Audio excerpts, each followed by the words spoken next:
right? Yeah.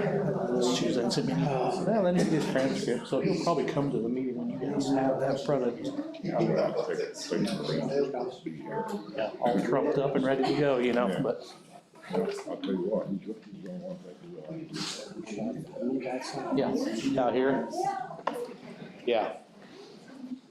It works both ways. Yeah, no kidding. We got all of it in here. Nothing's changed. Contract's still the same on there. Like that, HF file, those backflows, they're not in agreement with this anymore, so they're part of that. You've already seen this.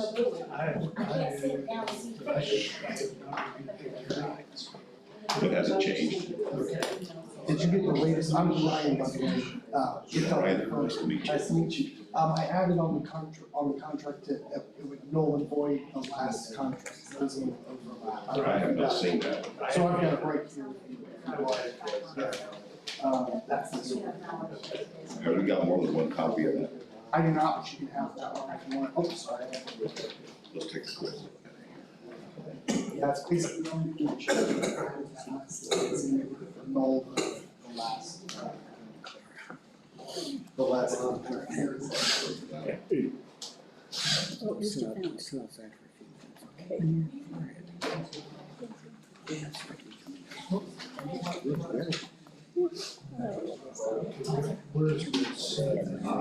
Here, no. Well,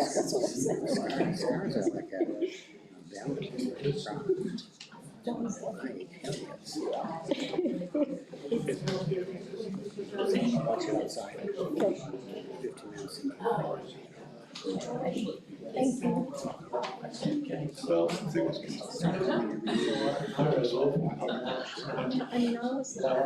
it's.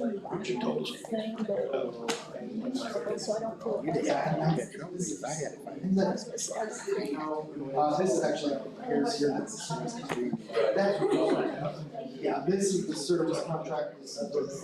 That actually. Does he need to relook at these? Right, and we're not gonna be able to all. And that's why there's that. Changed it, remember? Chris isn't here tonight, so. Changed it. So that's waived if we do it all in one time.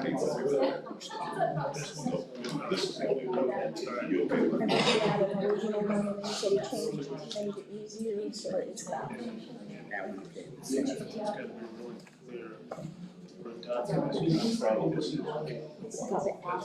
I'll break up and I'll let you discuss it. How's that? Okay?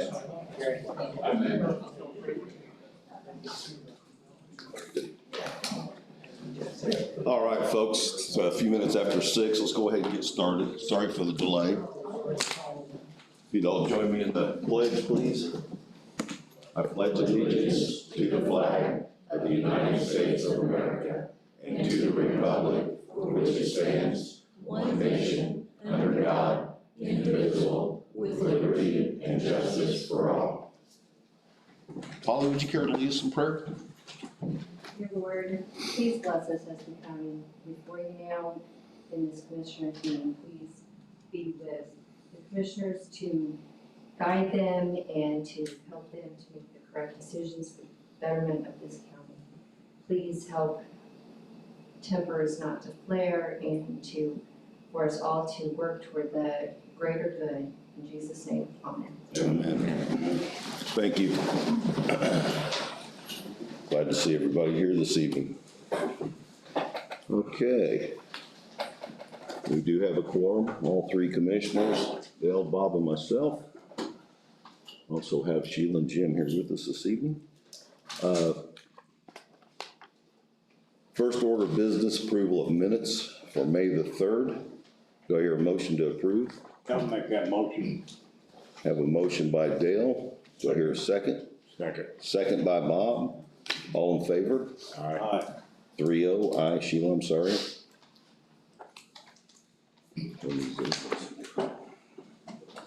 Can I use that? I don't have enough counter space. Okay, approval of claims, next on the agenda. Do I hear a motion for approval? I make a motion we approve the claims. Have a motion by Bob. Do I hear a second? I'll second. Have a second by Dale. All in favor? Aye. 3-0. Okay, we're gonna change the agenda around just a little bit. Marcy, if you wanna go ahead and come up first, please. Last time I made you wait till about the end of the meeting, so we'll make up for that. Very much. We'll be really quick tonight too. We're actually gonna go ahead and I'm gonna turn over to Matt Sword this evening. Thank you. Hello, good evening. I just wanted to provide an update on the comprehensive plan, on the RFQs. You know, last, I believe it was maybe a couple commissioner meetings ago, we opened the RFQs, we received 2 of them. So the evaluation committee went through those, evaluated the RFQs. And we set up interviews on May the 7th and interviewed both SB Research and Planning and Taylor Seifer Williams. Based on those interviews and the committee, the evaluation committee, SB Research and Planning scored a 1380 and Taylor Seifer Williams scored a 1290, so it's pretty close. But the committee did decide to move forward with SB Research and Planning, to move forward with that comprehensive plan.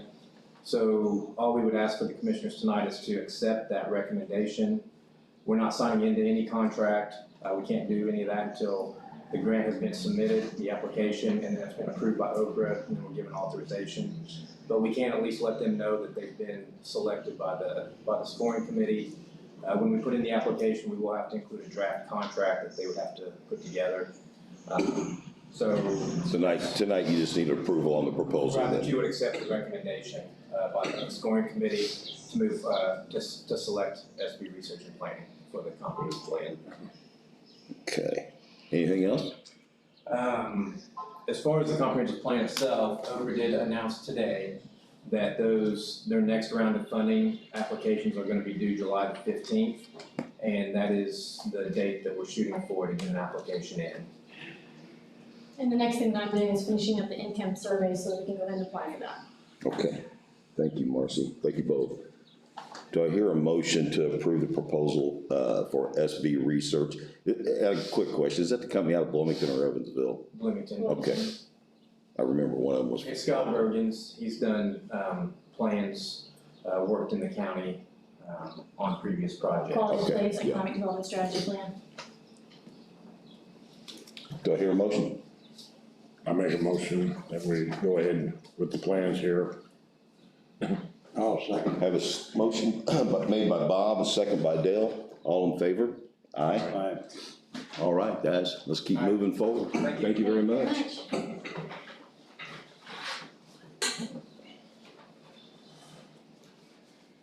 Okay, Guardian Fire Systems Contract Service, this is something we've kind of kicked around here for a couple of meetings. Brian, come on up. Already? This is Brian with Guardian Fire Systems. He's brought a new copy of the contract, and I'm gonna let Jim, since we just got that this evening, Jim's looked at it real quick. We've had to make a few changes. Okay, Commissioners, good evening, Commissioners. What we have here is, it's been presented with the contract from Guardian Fire System, so, dated on 5/6/2021. So historically, a little bit of background, Guardian Fire Systems has an existing contract for this service. They're under contract now. That contract took place roughly in June of 2019. It was for 3 years. So they're under contract for 2020, 2021, and 2022. As it was determined and looking at that contract, from my memory, in 2019, I believe the 911 dispatch center had not been, the OCC communications had not been completely built. They were not part of the contract. And additionally, on breakdown on page 2 and 3, a breakdown of work performed, there was found out there were a number of other extinguishers in some of the offices, so there was an increase in the amount. So rather than Guardian then charging the 2019 contract and then kind of, I guess use the term, a la carte, adding to the bill, they are ready to present to you a breakdown of all the work performed, and in essence, all of the county owned buildings. So this would, the armory, the courthouse, the health department, highway, so this will be exclusive. So point 1. Point 2 is this contract on page 1 specifically says that this contract will void the remainder of the previous service contract dated 6/6 of 2019. So there would be a mutual termination of the 2019. There's no breach, there's no non-performance. This is just rather a discontinuing of one contract and presenting another one. For everybody, just to have an idea, just about here, this is a professional services contract, so this is up to the discretion of the commissioners. Correct. The price of this contract is, for the first year, is $4,986. Year 2 is $5,136. Year 3 is $5,290. That's the amount subject to the work performed. The total price of this contract would be $15,412 over that 3-year period. So, year 1. So, 1, that's not really clear. And then now I need to ask a question, because I just want to make sure. Has any money been paid to Guardian for a year so far from January 1st to May? No, it has not. There's not, okay, so I just want to make sure, there's no double payment. Right, so it's going to be crystal clear. So no money under the existing contract of 2019 is owed, okay? Now, the service commissioners, if you do accept this contract, then the county will be receiving a bill in the amount of $4,986. That would be for the entire calendar year. It has a breakdown, so this will be to your discretion. You know, on here, there is some additional, for example, there's labor if it's sprinkler or anything outside of the province of this contract. But basically, from the armory to the jail, all of it, they'll be doing all of the inspections, fire extinguishers, lights, cabinet inspection, hose inspection, kitchen hood, and backflow would be the terms of this contract for the prices I've mentioned. No payment due on the old contract of 2019. If passed tonight, that agreement terminates, and this would be your new agreement between the county and Guardian Fire Services. Thank you, Jim. And I want to thank Brian. I've been working with him for several months. Bob, will go ahead and jump right in. I don't know if anybody's, have you got the new coroner's office? I have not. Well, it's not established yet, so he's gonna have to go over there, and take a look. So we may have to make one amendment, Absolutely. but the building's not done. Okay. So one, and that's a good point, Bob. Yeah. Because we moved that out of the armory, and it's a standalone building Oh, now. okay, from the basement there is something. Yeah, it is Okay. now behind the extension office. Oh, okay, yeah, absolutely, we can make an amendment, I can come to another meeting, we can add on to it. And this is a contract that we've had over the years, previous with Corson, the last 3 years, I think it's been with Guardian. We've made a switch sometime back. And again, they have been out and they've done these inspections and helped us out. Matter of fact, the same day that this gentleman showed up to do an inspection, the state fire marshal went into the EMS and found some problems and wrote us up for it. Luckily, they were there to take care of it and sent the state a letter, and we got that taken care of. So I appreciate that very much. Anytime. At this time, I'd like to make a motion to approve the Guardian Fire System contract for 2021, 2022, and 2023. Will that, for the coroner's office be thrown in, maybe at the same price, or or? We'll make an amendment, I'll make a site visit and it'll be, Well, I don't want a disagreement between us and you, and absolutely, no, we'll make an amendment, we'll agree on it. and it's it'll- definitely gonna be a building there. Yeah, Yeah. it's coming, it's just not finished Yeah, yet. that's fine, once it gets installed, I can even do the commission inspection.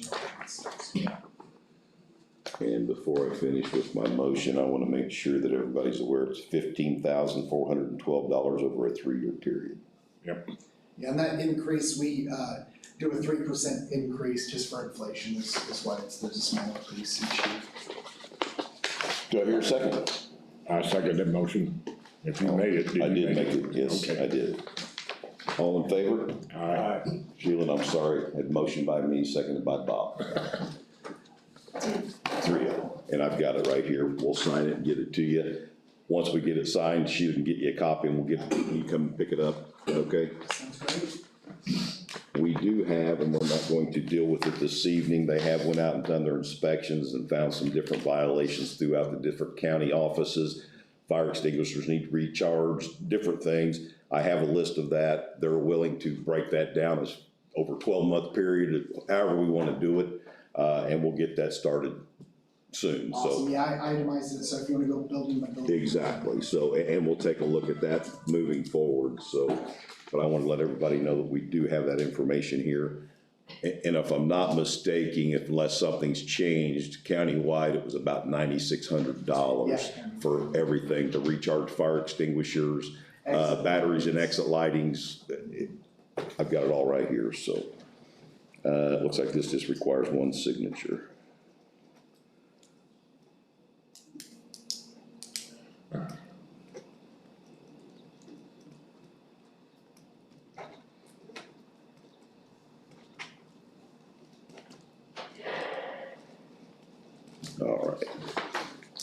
All right, Brian, thank you very much, appreciate it. And she'll get you a copy of that here in the next day or two. You can swing by and pick it up, or she can email it. To me. Okay. Perfect, awesome. All right, thank you. Thank you. Okay. County storage units. Jim, I'm gonna let you start on that, please.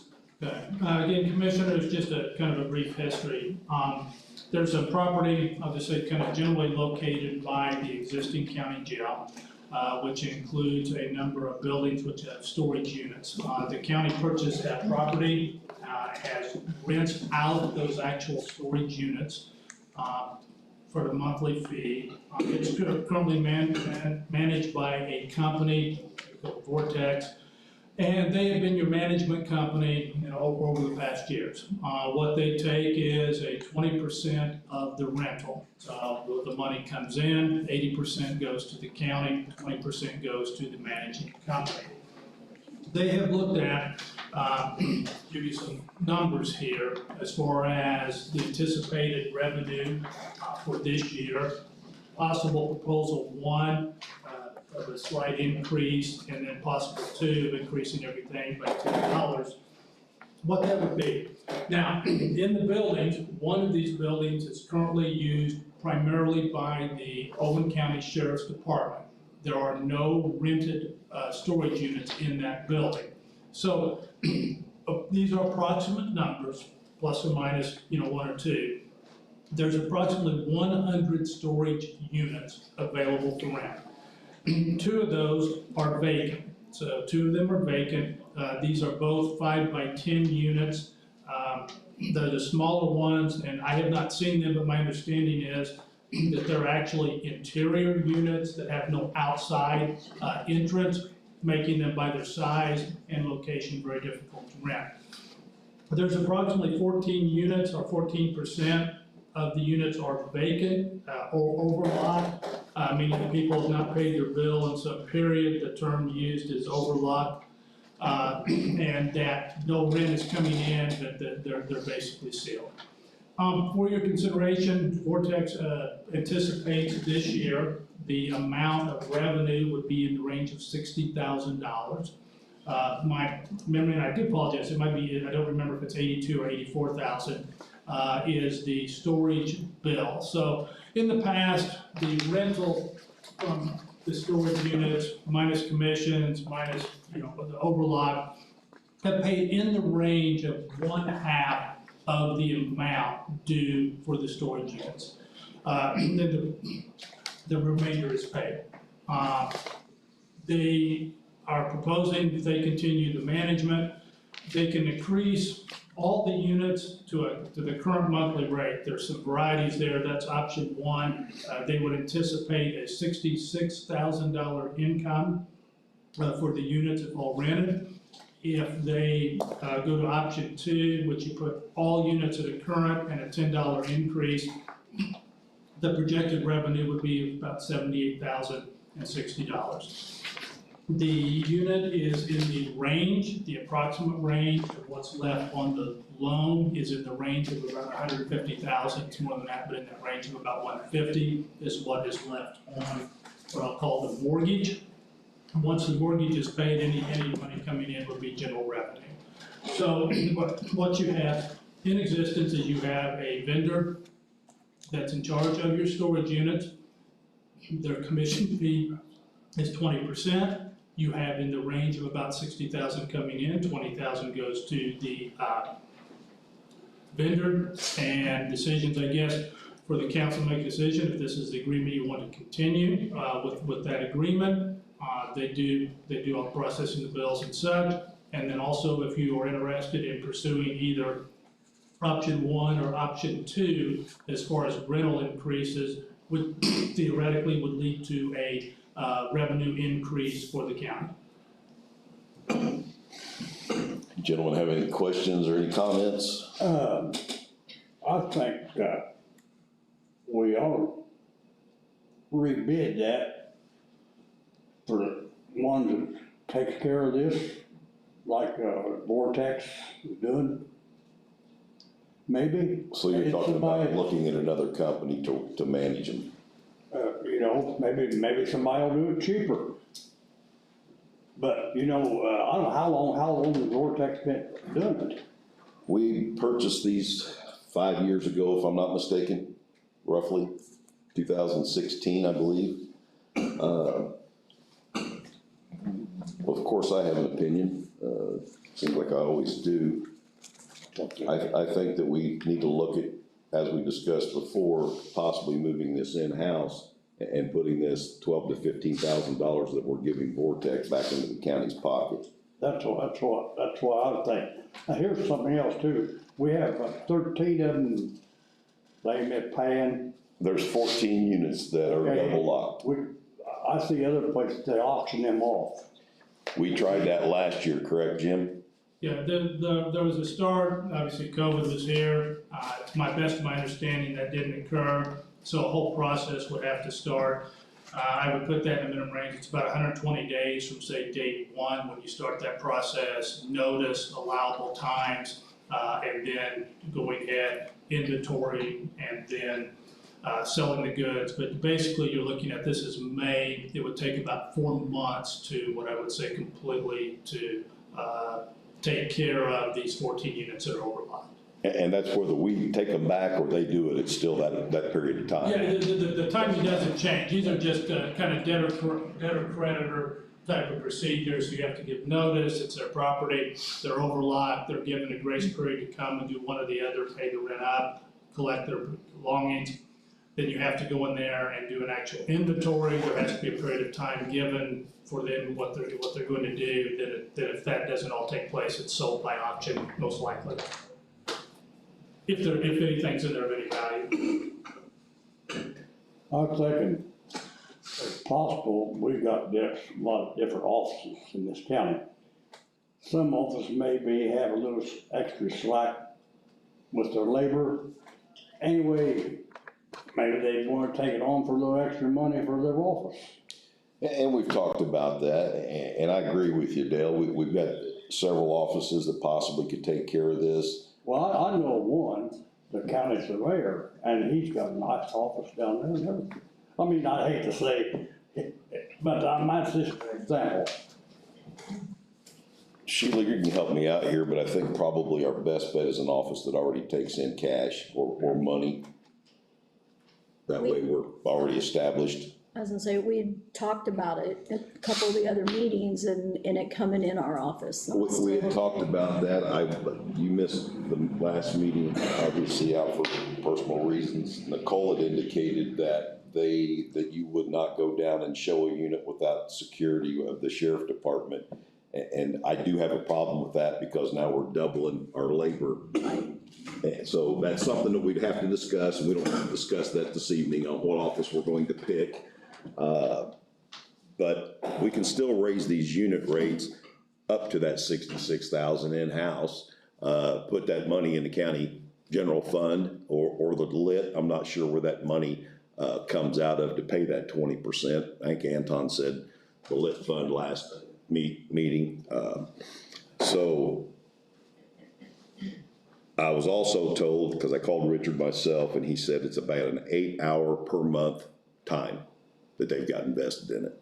Whether that's true or not, I don't know. I don't know how it could even be quite that much, but you're sending out, obviously, statements to 100 different people and collecting money, and we've got 2 units that are vacant, so it's not like you're down there showing quite a few units. The biggest time consuming is gonna be dealing with these locked units that we have to auction off. Bob, you got anything? No, said option 1, I was thinking about option 2, and then keep it in-house with Sheila, cause rentals going up, property's going up. Well, I tell you what, it sounds like we're pretty much in agreement. Yeah. I'd like to go ahead and entertain a motion to bring back the storage units to the county government, but not to determine a office at this time to control until we get it. Jim, what is the time limit? 30 days, 60-day notice that we have to give? Well, I mean, I think that the contract, I believe, my understanding, and I am not speaking for Vortex, I believe that they're willing to work with the county. There would need to be a direct transition though.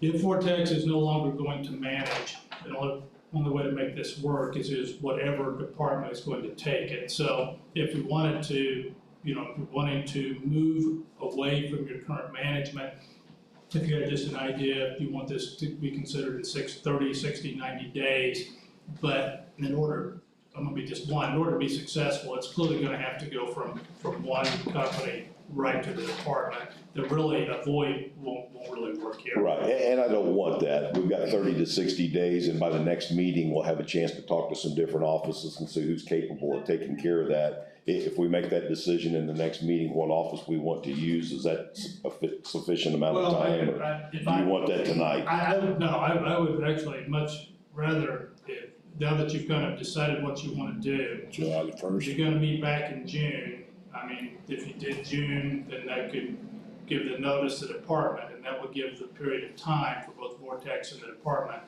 to work on that transition. Respectfully, if it's done today on the 17th, and it starts the clock, you may, by the time you get back here, only have just a few days to make that transition. I think that would be hard. Okay. So what I can depending on what you as commissioners vote on, I think I guess I would call this a pre-notice to your existing vendor that they're thinking about moving to in-house. Bring that back up in June with the details of the transition, the time period, and how you want that transition to take place.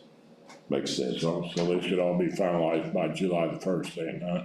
I would say I think the meeting is June 7th, roughly in there at some point in July. I think you could work on a date. I kind of probably want to coordinate that to when these rents are due. I mean, you kind of want to match that so you don't have some type of 6 days on one company and 20 on the other. Yeah. Whatever would make it the easiest, I think, would be the way you'd want to go.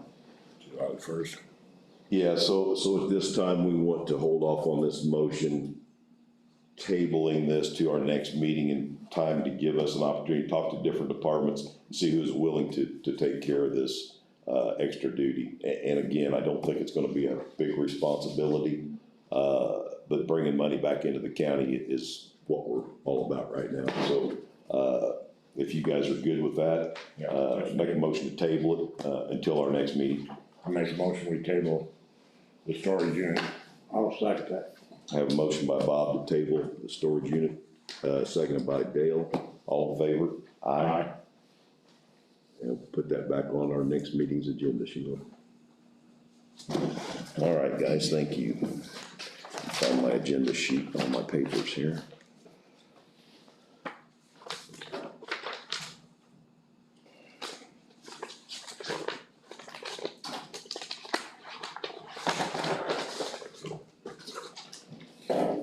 Okay, maintenance position clarification. Bob, I'm gonna let you discuss this because you're the one that kind of brought this up to begin with. And see if we can get your understanding on our maintenance superintendent's hours. Well, my understanding was that he was gonna go to 40 hours and stuff. And that if, you know, it was approved on, because we're giving up the part-time maintenance man, we're not paying one, we don't want one for the rest of the year. But what we wanted was for the maintenance man part-time position to be in 22 budget. We may not use it or anything else, we don't wanna lose it. Is that all right for you, Andy? Well, I thought, and you'll have to remind me, because I know there's been some back and forth on this, so Right. things are kind of muddied here, but wasn't that part, with the salary and up in the hours was, I thought that assistant's hours, supplemented that. It's, The way this worked is we had our previous superintendent or supervisor at $40,800. That was his salary. And I'm going back maybe to 2020 budget, I'm not real sure, because I haven't actually seen a completed 2021 budget. But anyway, we brought in the new gentleman at $20 an hour, at the council's recommendation of 35 hours, which is $36,000 a year. Okay, so we've got roughly $5,100, $5,200 between the salary amount that was budgeted and his hourly rate. By not doing the part-time individual, we're saving the county about $30,000. But if the present person needs to stay another hour, and this has happened, having court, trying to mow the grass, he has to stop. He's actually stayed on his own time to get some of this stuff done. And only charges 7 hours. Yeah, so what we're saying is, we want him to have the capability of working up to 40 hours if need be, not guaranteed. If he gets done in 7, he gets done in 7, but he can't go over 40 per week, no overtime, no comp time. That's all we're asking, because we've got the $5,200 already there in the budget from the salary down to the hourly.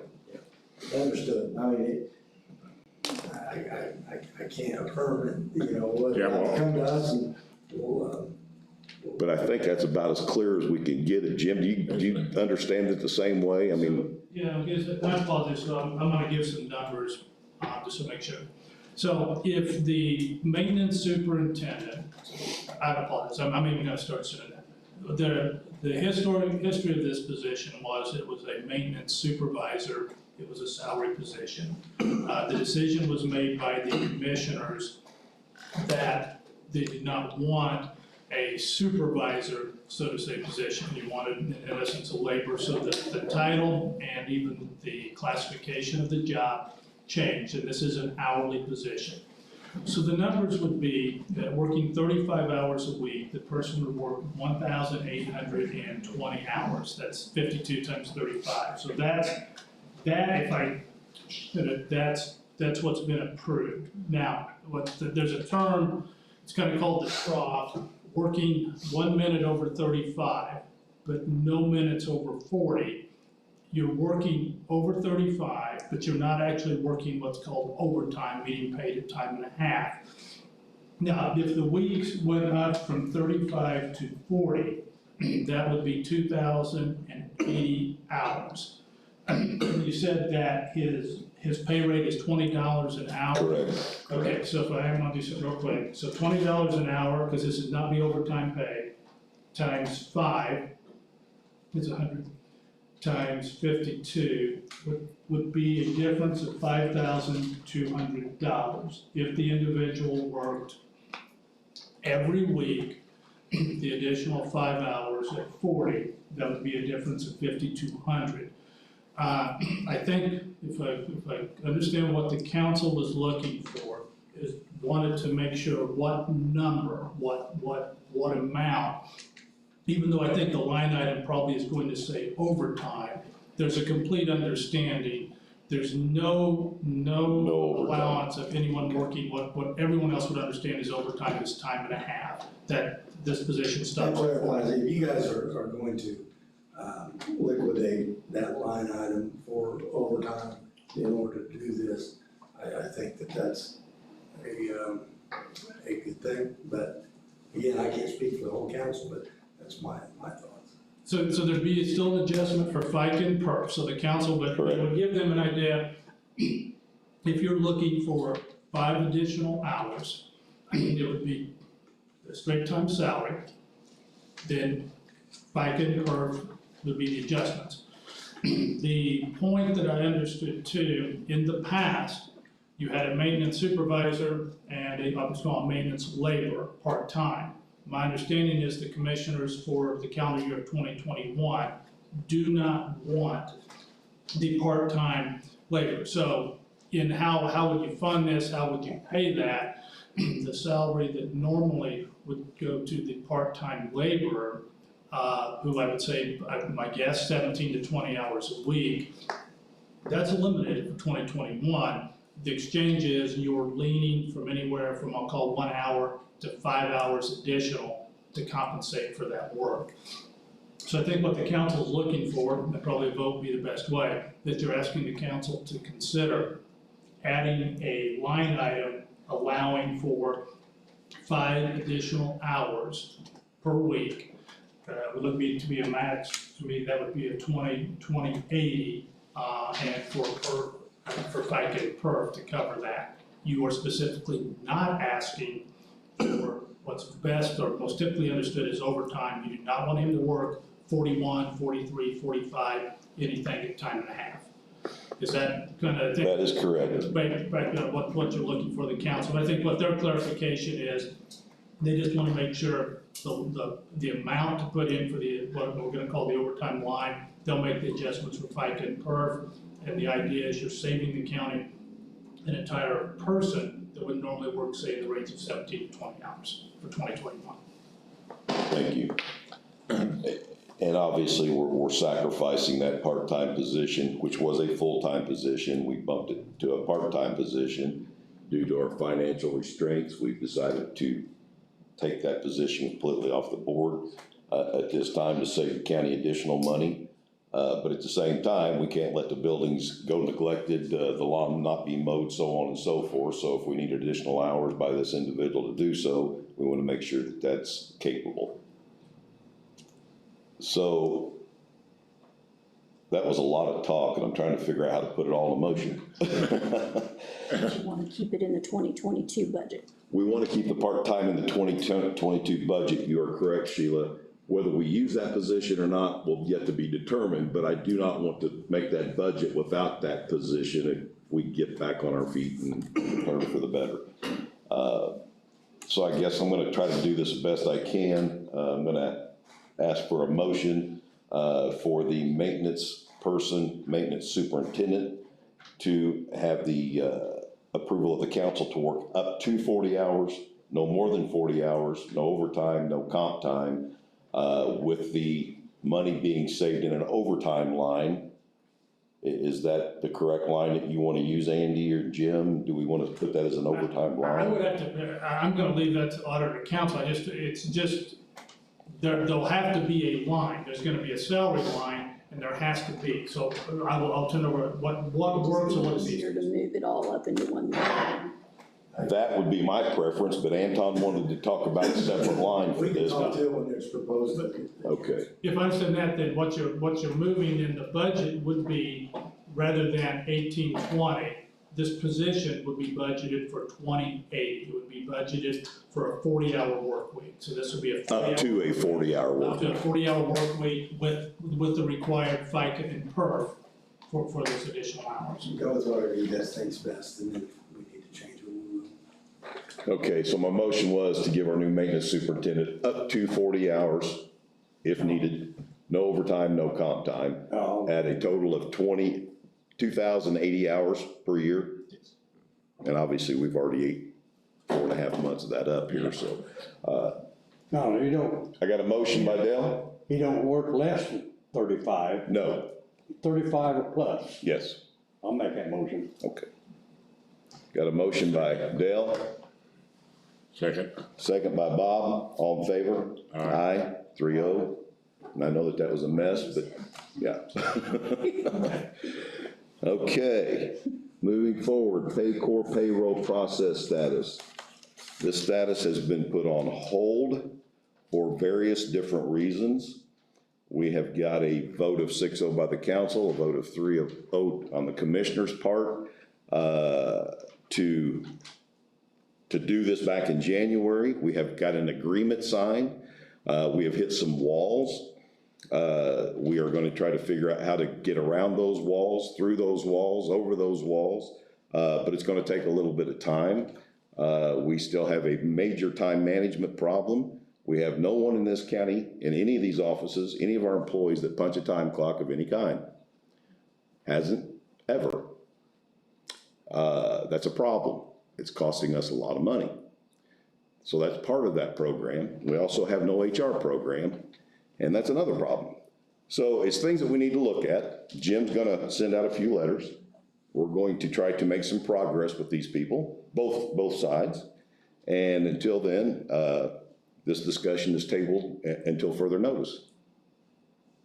Just until further notice. Yep. It can be brought up anytime. We're gonna wait on some information. From Jim, okay. I agree with that, let's table it. I don't know that there's anything to vote on here other than we're just gonna table it. Oh, I thought you were gonna vote on tabling it, that is. I don't know that we need to do that since it's already in a hold mode anyway. I guess what I'm saying is you've got two contracts at this particular time. You have a contract with Lau, you have a contract with Paycor. My understanding is both have indicated to various county offices that there's obstacles, that whatever the plan was, and this is what is, now it's using the true cliche, square peg and round hole, but it's that type of obstacle that has to be resolved. Obviously, it's nothing that they believe either one of the two are saying they can resolve tonight or today. So I can get with all of the respective departments, all the respective people involved, present the letter to both parties on what can be done and report back. But my best understanding of this, if we're on, this is a great time people speak up, that as presented, what they thought was going to be happen, there is an incompatibility system-wise that does not allow an interchange between these two systems. And to my best of my knowledge, neither one of the two vendors have presented a solution at this point that would allow these two programs to integrate with one That is correct, and we would like to give them the opportunity to present a solution if possible, if they're willing to work with us. I think that that's fair. Again, we've signed agreements with both. We are waiting, and I'm not picking on one side or the other, we're waiting on a contract from Lau. We've asked for that back in January. We have yet to see that. Sheila has indicated they've sent us a bill for their charges, but they have not presented Jim with a contract either, which has requested that as well. So we're just trying to get some of these bugs worked out. We want this thing to flow and work for everyone involved. Not only is it a county employee issue, it's a taxpayer issue with these extra expenses going out by not having a timekeeping or a time management system.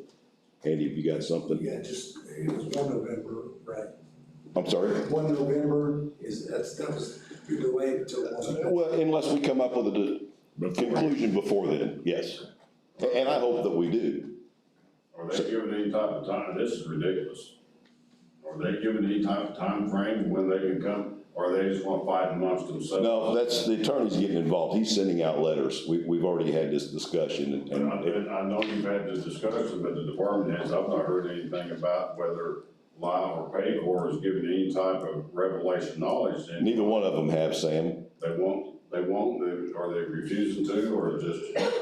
It's just a conflict of interest. They're saying theirs won't do this, they're saying theirs will do this, so on and so forth. So we've got to get that together, and we're going to do it in a civil manner. And Jim's sending out those letters for a response from both parties. And my comment I want to make on this whole thing, especially in the money situation, we looked at an agreement and voted on a $34,000 and some change payroll system that included time management, HR, and benefits. If we go to an outside, or if we use Lau offered a time management system only for $40,000 to $50,000 additional dollars. Why would we do that when we can get the whole package for $35,000?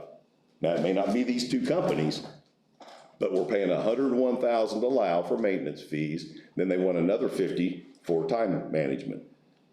Not good business. But it's We need to work together with these I people. agree with that, but it's sure not good business if these two companies are gonna drag their feet all the rest of the year to get us. They're not going to, that's why the attorney's sending out letters, Sam. That's good, So, that's good to hear. I've seen some of the conflict in the emails. Would it be possible when you run this thing to ground that maybe we schedule a joint special meeting to have the vendors come and us be able to sort this out without, Once we get some sensible feedback, Andy, that's probably the best avenue. And here's the other thing too, with our software and all this, we're in the middle, almost to the middle of the year here. We got budget hearings coming up. We don't want to make any drastic changes until we get past all that. So that's kind of why a November tag was put on that, Andy, just for your knowledge. I mean, obviously, we don't want to be making a big swing come budget time and we're trying to figure this mess out. We don't want to put any more right here. So if we're all in agreement with that, you good with that, Bob? I'm not gonna take a vote on it because it's already something that's in the motion, but. Yeah, it's going over there. Jim gets their answer and stuff, and once he gets an answer from there, I think we can make a decision pretty quick. Because we'll find out which one's fighting or which one's doing this or that. Right now, Crank, I think they've gotten a little bit of a, what you say, contest and stuff, and it's uncalled for. There's something else. How did we do it 20 years ago? Well, we did a lot of things different 20 years ago. 20 years ago, there wasn't no computers. You know, I'm looking at me like we hired some guys with a lot of brains for a timekeeper. He could just be one man, one person operation at a whole lot cheaper than what we're gonna be paying out. Well, and you're right, Dale, but if we go to a time management system, it needs to be something that's going directly into our financials and our payroll. So when Greg puts in his 28 employees' time at the end of the week, or they're punching in daily, we're hitting a button for highway department and it's a done deal. You know, you go back to the paper punch cards and I mean, right now we're writing down the honor system, how many hours we're putting in. Go ahead, Greg. Yeah, and I know this is simple, but one of the things the commission indicated to the people, and I'd like to be transparent about this, my department has punched the clock forever. Now, right now, we're not punching the clock because we thought we were gonna go to this new system and it was gonna have a timekeeping system, and my old time clock went out, but I've still got the old punch card and I'm gonna hang it back on the wall, so I've got track. But the Owen County Highway Department people punch in and punch out every day. Greg, and you are right, I didn't mean to exclude you. My men and women that work for me. But I knew your system was down and you were waiting on the new one, I just want so. everybody else, I'll hang the old one back and I'll start using it, so we've got that, but I have to keep track of those people that way. Right. But the rest of us in the real world punch a time clock. There's not anybody sitting out there that hasn't punched a time clock. I can't imagine that you didn't. And we need to be doing that here. So, moving forward, ARP status. Sure, I mean, this will be brief. Just wanted to give the commissioners an update. We're now in May. The American Rescue Plan was passed by the federal government, is getting ready to transfer $350 billion, not more than $350 billion to state, local, territorial, tribal governments. Owen County is expecting to receive approximately $2 million. On May 10th, there was a 10-page outline on how the money can be used and not used. With that short outline, there was also 500 pages from the United States Treasury to explain the outline. I will tell you, I have not read all 500 pages of the Treasury's guidance, but the main thing is when that money gets here, there's all kinds of limitations, there's all kinds of requirements. My recommendation, commissioners, my recommendation to the council is get the money, receipt it in, and then we'll work. This is kind of a fluid situation. These guidelines may change, these rules may change. I would respectfully say that the best course of action for Owen County at this time is just receive the money in. The ordinance has already been passed. The auditor had to do a number of things as far as numbers and ID. That's all been done. So when this money makes a transfer, it's going to go into a fund item. Very short as I can make it, just leave it lay there until everyone can get together and we can kind of figure out what's the best from council perspective, commissioners, department heads. Thank you, Jim, for that update. Sheila, I'm assuming, or have we put assigned a fund line to this yet? We had to in order to register in the same That's thing. what I thought. Can you tell me what that fund line is, please? 6,000. I won't hold you It's either exactly. 6,000 or 6,001. Okay. That way we know what we're looking at when it starts popping up. Okay. Okay, next item, Jack White, board appointments, 6,001. 6,001. Did you hear that, Bob? 6,001, okay. Good evening, Jack. Good evening. Long time no see. Yes, sir. Try to leave you guys alone if I can. But I do need a commissioner appointment to the local emergency planning committee and the emergency management advisory council. I explained how those work usually on the same night. We meet 2 times between January and July, and then 2 times in the last months of the year. And we do need to get that filled. I talked to Dale a little bit earlier, and I'm gonna make a nomination that Dale DuBois sit on these boards. He's the only one of the commissioners so far that doesn't reside on one, so it's only fair that he does. Do I hear a second? I second that motion. All right. We have a motion made by myself, a second by Bob. All in favor? Aye. 3-0. All right, thank you, guys. Just send Dale the email when he's supposed to be there. I will do that. All right. Thanks, Dale. Call me on the phone. Thanks, Jack. Thank you, guys. Sam, Sheriff Department. We're good. You're good? Okay. Highway. Good evening, commissioners. Thank you. I don't have a whole lot for you tonight, just, update a little bit. The, crusher arrived on Friday to crush the millings, started today. We crushed about 700 tons of milling today. There was an electrical problem with the crusher, so that was being repaired. We expect to, crush 1,000 tons a day, to a total of 8,600, what we've got on the lot. So midweek next week we'll be done and be prepared for millings. Yeah, your plan was sometime around the 1st of June to start putting some of those down on the road, is that correct? Good deal. Greg, I asked you some time back, and I know you've been busy, you've had a lot of family issues as well. Did we ever get published in the paper or on our website, what roads we were going to be paving and community crossings, what we were gonna be doing with millings, what we were gonna be doing chip and seal? The reason I asked that again is to eliminate some of the phone calls. Commissioners, I'll only have to answer that by I directed the administrative assistant to put it on the website, but I can't tell you whether I haven't specifically looked at it. Okay. She, in general, does what I asked her to do. So And I haven't had time I either. haven't looked, but, so I'm not gonna answer the affirmative, but she was advised, so I believe it is. Dakota, do you know? Okay. I'll check it tomorrow just for curiosity's sake.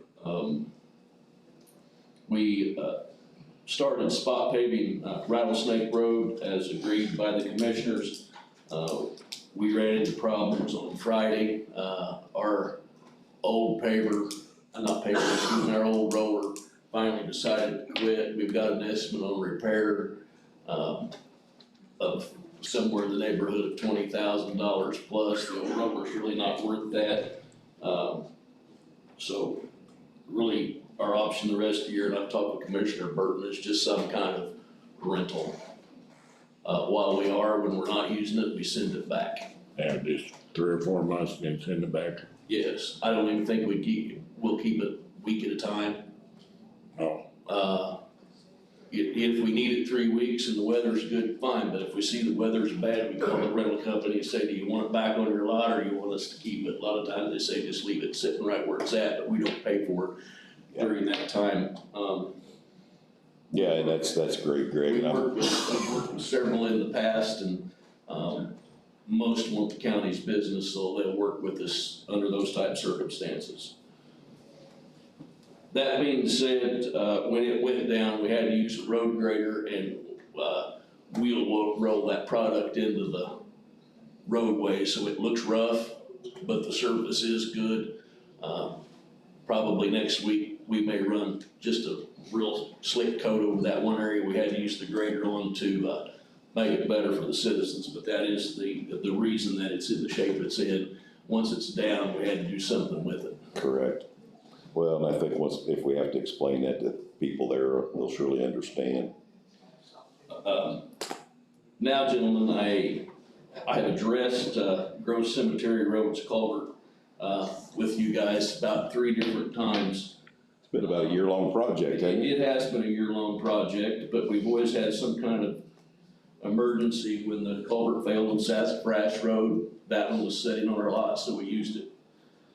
We had a culvert failure on Fiscus Road. Grove Cemetery culvert was sitting on our lot, so we used it. Assistant Superintendent Gibbs was on location because we have to keep an eye on it when a roll-off truck crossed it. This last week, and gentlemen, we believe that situation is now an emergency. So it needs to be, we can't put it off anymore and keep using something else to do that job. Because, Do we have a pipe available for it now? I don't, but I can get one, and because of the new, rules on purchases, that pipe is more than $5,000, so I have 2 quotes. Okay. Present to you this evening, one from Civilcom and one from the E3 Bridge. Okay, so, Commissioner, probably, do not have the statute put memorized, but you do have to declare this to be an emergency. Once it's declared an emergency in here, then the request or the requirement for public construction to get 3 or more quotes, these are under 10,000, is alleviated. You only have to do 2. I can read these 2 quotes, and then you can make a determination. But the minutes do require that the situation be declared an emergency. You would need some type of testimony from superintendent or assistant superintendent, the danger to health, life, those type of things, and why he's requesting this to be an emergency. Once it's declared, we can read these 2 quotes in public, and then if you want, you can make a determination from these 2. But emergency does need to be declared, and you need to have a factual basis for the basis of your emergency. Gentlemen, I'll go ahead and explain. This project started approximately a year ago. I'll let Assistant Superintendent Gibbs explain to you what he saw out there last week. But actually started last Memorial Day weekend, a few days before we got a call, a large hole in the road. We went out and inspected, and it's quite a large culvert, and it had failed. We were able to make a patch on it. Used 53s and some cement, made it last for a while, and ordered a pipe. Then we had a failure, a just absolute failure on Sassafras Road. Had to close the road. Commissioners declared an emergency, and that culvert that we purchased for Grove Cemetery worked, so we used it in that location because it was on site. Then Fiscus Road, a period of time later, I brought before the commissioners an emergency there with a concrete culvert failure. The pipe was sitting on our lot. We just took, in fact, we hadn't taken delivery of it yet, but it was ordered, so it was delivered straight to that site on Fiscus Cemetery Road, and we used it. So then we come to what was reported to me this week by Assistant Superintendent Gibbs. We have to keep close watch on this because we know it's a problem. Keep it inspected. During his inspection, he was there when it was crossed by a roll-off truck, and you can continue. Well, when I got out there was another hole back in the road where the culvert is. Most likely where that concrete patch was and fallen through. Just so happened, a roll-off truck was coming back. It's a one-way road, or dead-end road. And when that concrete truck crossed it, it sunk about 6 inches or so. as he rolled over it, so. Yeah, I know it's bad shape, I've been out there. There's one resident that lives off of that road before it goes into the cemetery, is that correct? Actually, there's 4. Is there 4? Okay. There may be building a new house, there would be 3 to the right. If you're facing the cemetery, then there would be 1 to the left. That residence has been taken down, but I believe they're building a new home there. Okay, but before we move forward on this vote, my next question is this. We have Memorial Day coming up here in, 10 days? Yes. We've got a cemetery back there that a lot of people's gonna wanna visit. Is there any possible way to get this done in that short period of time? We can make the road safe, it's safe now for travel. I would suggest a 8-ton load limit on the bridge. I've had, our engineer that I work with E3 look at it. That is their opinion. So I would, reduce the weight limit. We'll put the, we've already patched it at this point in time to make it where we can travel. And then it's gonna be about 3 weeks before the pipe will arrive, but it needs to go straight to that site because I'm sure we'll have something else. Because it's a dead-end road. Right. And the others weren't, we were able to put it off, but we're past putting this off any longer. Okay, so don't take that pipe, guys. And we would do the work ourselves. Okay, everything's in-house. Everything's in-house except we need to order the culvert. Anybody like to make a motion that we deem this an emergency on Gross Cemetery to replace the culvert? And I think that culvert's right off the highway, if I'm not mistaken. It is. Yeah. Down in Clay Township. Yeah, Clay Township. You guys know what we're talking about? Yep. Yep. Okay. I make a motion that we declare this an emergency for Gross Cemetery Road Yes. and get the culvert stuff ordered in. Now, do we need to submit in this, which bid we're gonna use there? Take the vote for the emergency, then with your permission, I'll read it to you. And I'll second your motion, Bob. Okay. All in favor? Aye. Aye, 3-0. Okay. Commissioners, based on that, the statute requires 2 different quotes. These are vendors, so Superintendent, do both Civil Con and E3 Bridge, do they commonly work in this type of line of work or class of work? They do, we do business with both. Okay, so both of these then would meet the statutory definition to be an allowable quoter. The first one is from Civil Con, CIVILCON, and the second one is from E3 Bridge. Both quotes are for a 117 by 79 pipe arch, aluminized culvert. They're both quoting for the same thing.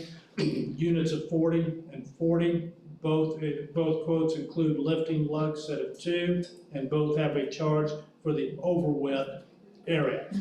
The quote from Civil Con is $8,950.80. The quote from Civil Con is $8,950.80. The quote from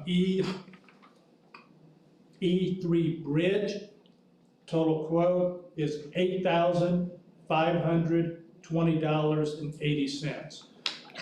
$8,520.80.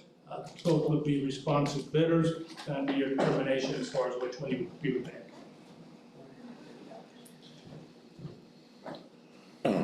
Where's these 2 contracts from? Which ones? E3 Bridge is a company that we currently use quite often. Yes, we've used both. Yep. E3 is our yearly vendor. Jeffersonville, Indiana. Oh, Bedford, Indiana. Yep. Neither one of them very far. Greg, I'm gonna ask you that, I'm assuming that you're gonna take these funds from 1173, since our bridge and pipe is pretty thin. Is that what you're thinking here? It's gonna have to come from the cash balance, but yes. Okay. And Commissioner, not to interrupt, but there is a duty to pick the lowest of the 2 unless there is some reason that company would not be qualified. Gentlemen, I'm gonna make a motion that we approve E3 Bridge at 85.20 and 80 cents. Do I hear a second? Second. Got a motion by myself, second by Dale. All in favor? Aye. Aye. Aye. 3-0. E3 Bridge. Thank you. Sheila, do you need copies of these or do you already have them? She has those saved. So you're gonna get on the council agenda for the additional appropriation, Yes. so I can let him go ahead and do everything and Correct. catch it up. You can do that on the 24th or 5th or whatever. All right, 24th, 25th.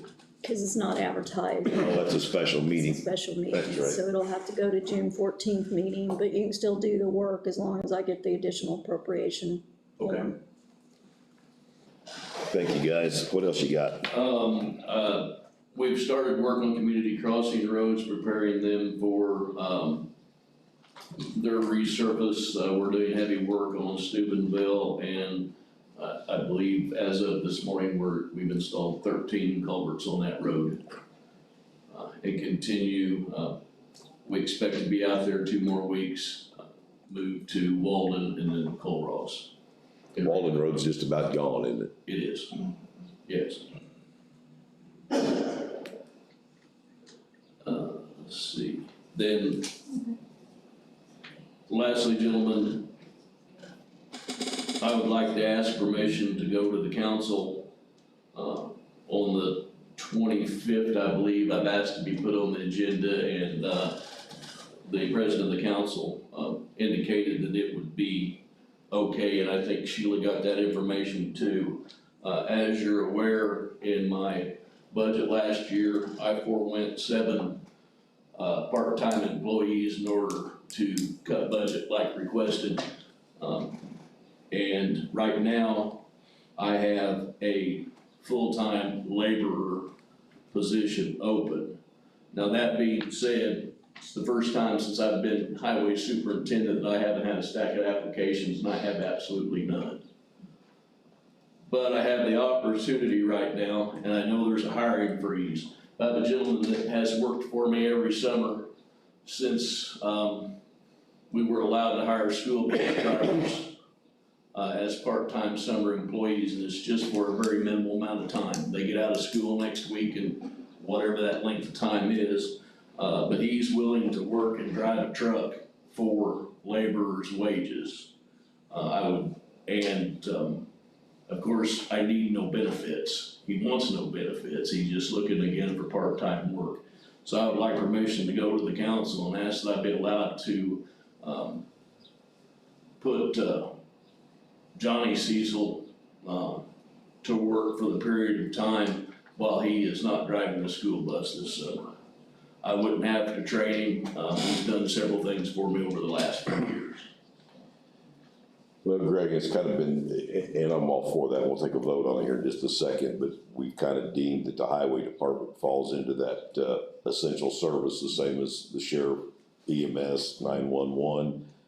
Without roads, those vehicles aren't going anywhere either. So it makes it pretty obvious that you're essential as well. So do I hear a motion for Greg to go to the council to request a part-time position to the council? I make a motion, we let Greg go to the county council for a part-time position at the highway department. I'll second that. Got a motion by Bob, a second by Dale. All in favor? Aye. That's it, Julie. Wait. Oh, Yes. oh, The community crossings grant, I've got it here. Is there anything you want to talk about before we sign it, or? no, ladies and gentlemen, we received a community crossing grant this year in the tune of $971,000. I'm very proud of my department. This is the third year in a row that we received it since I've been there. Since I've been there now, we've received just a little under $2 million to put down on our roads. These are roads that are pre-decided by the commissioners.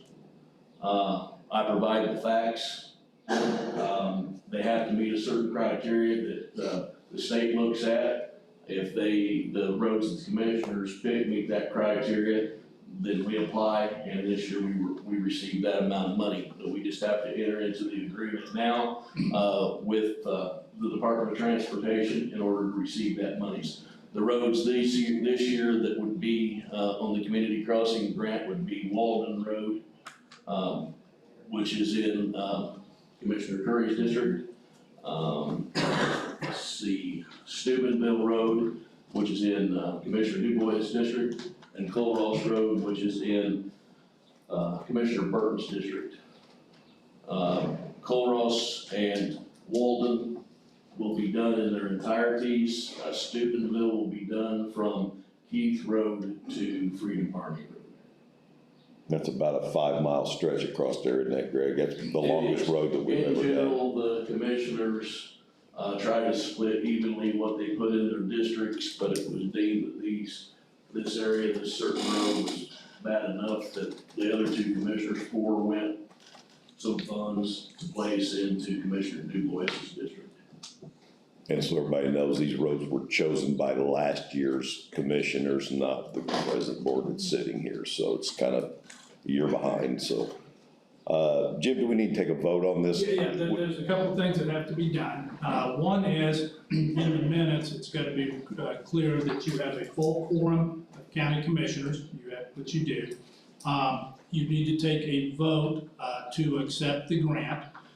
If it is voted in favor, which would be the acceptance of over $900,000 for the road grant, Commissioner Burton, on page 10 of 11, you would be the grantee. You would sign the name, title, print your name, and the date. Commissioners DuBois and Curry, there will be a supplemental signature page. Same thing, you'll sign your name, then you'll print out your name and title.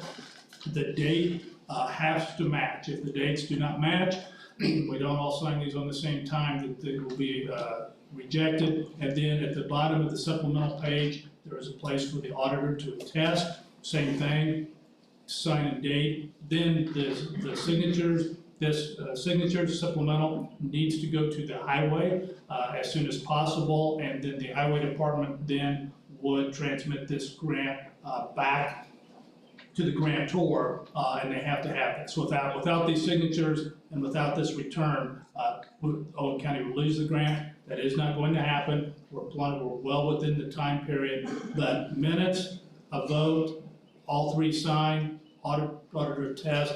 This thing, the documents would go to Rachel at the highway department, and then it would be under her obligation to send out these signatures back to the grantor.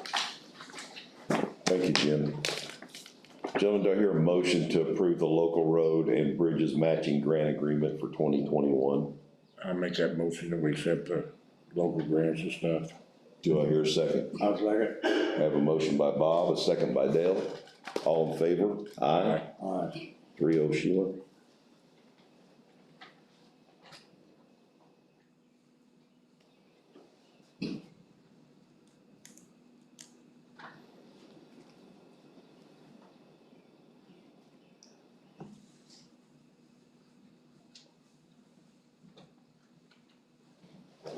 $517, everyone.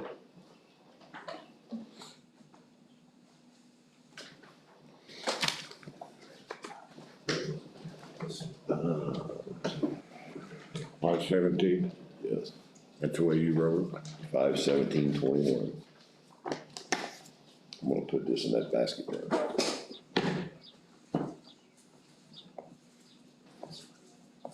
Thank you, Commissioners, and then in regard to community crossings, I forgot to bring up, we have, one community crossing project pending right now, and that is the Kelly Road Bridge. We are under contract with CLR. Looks like we are, one of the things required are 2 sets of plans, the original set of plans that we bid, and then there has to be a second set of plans produced, and accepted by both the contractor and the engineer, and I expect that to be done before the end of this week. I have spoke with CLR, and looks like we will be started by around the 15th of June on the replacement of that bridge. And it has been closed now almost 2 years. Yeah, Dale, you were asking me about that earlier. What did you say the start date was supposed to be on that? June 15th. June 15th.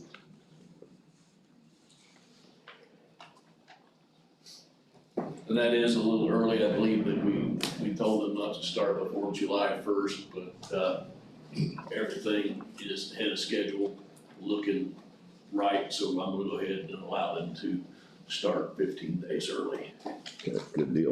I'm sure the people out there would be happy to. Yes, and then lastly, speaking of community crossings, commissioners, as you're aware with some of the guidelines that, we have to do in reporting, I have to have some information before you by July 6th in regard to road projects for next year.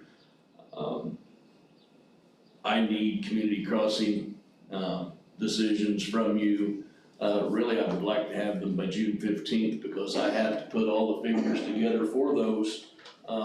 So I could submit projects for next year. And so the public knows, I can tell you when the commissioners pick roads, the roads that they have on their plan, I could have told you at the time that they picked them, that they were some of the worst ones out there. But when you pick a road a year ahead of time, everyone needs to be aware that something may deteriorate worse than what's happened. I know it's hard for the citizens to understand, but when we're applying for monies like that, we have to commit that far ahead. So once we committed to what road it's gonna be, that's the road the asphalt has to go. There's that one for you on the bottom, the test.